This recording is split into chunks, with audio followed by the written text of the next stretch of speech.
Marathons in 7 days covering 7 continents. It was all to raise money and awareness of Parkinson's disease. A Denver resident did it all just a month ago, and he's alive. He's here with us. Karan Rai.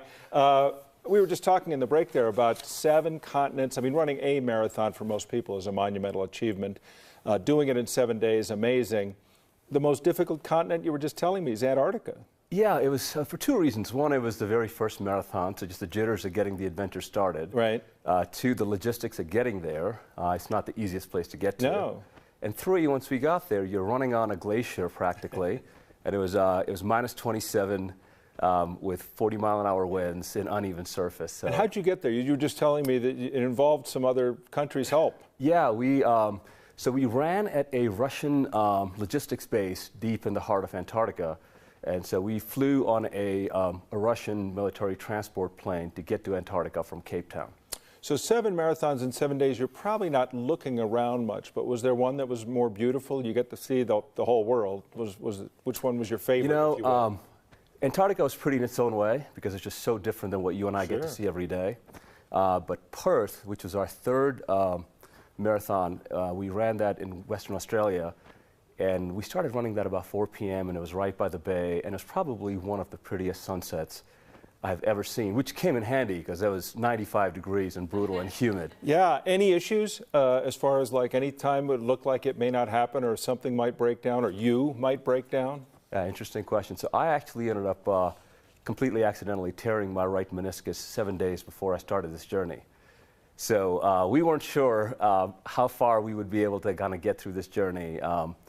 But the body held up, made it a little bit more challenging, but the body held up. And big shout out to the guys who arranged the logistics, because managing 40 runners through 7 continents in 7 days, you know, trying to get this done in 168 hours, I mean, they just did a phenomenal job. Very taxing on you physically. You talked about all the people that had to help you do it. It's an expensive proposition, and yet this is all a fundraiser. 100%. The primary reason to do this was to raise money for the Parkinson's Foundation. Mm-hmm. My father, who's 83 now, he got diagnosed with Parkinson's about 7 years ago.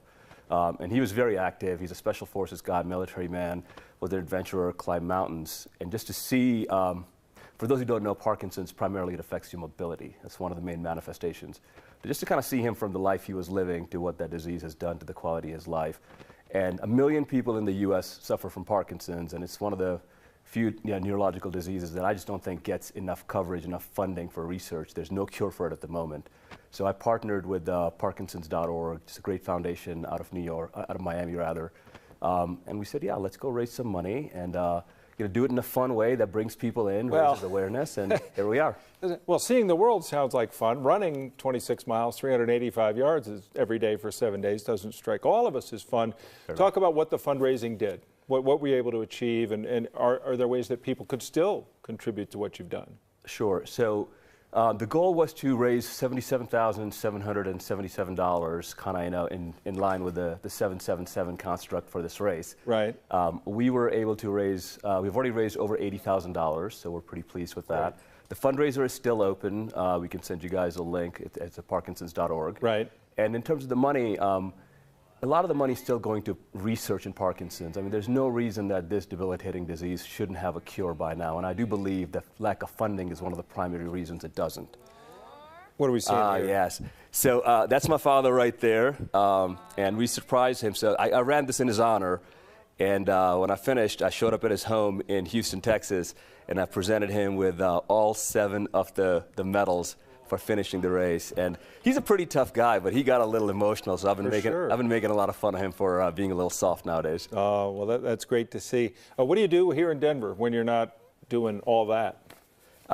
It seems like for the last 9 months training, that's all I had been doing. Yeah. But I run a private equity firm, and I'm in Denver. I moved to Denver in July, so I'm a fairly new resident of Denver, and I kind of do a little bit of a commute between Denver and New York. Well, congratulations, and thanks for sharing your story with us, and thanks for what you've done for people with Parkinson's and families who suffer when someone within that family gets Parkinson's. Well, thank you so much for having me and allowing me to raise the voice for the people with Parkinson's. I really appreciate it. Thank you. Karan Rai.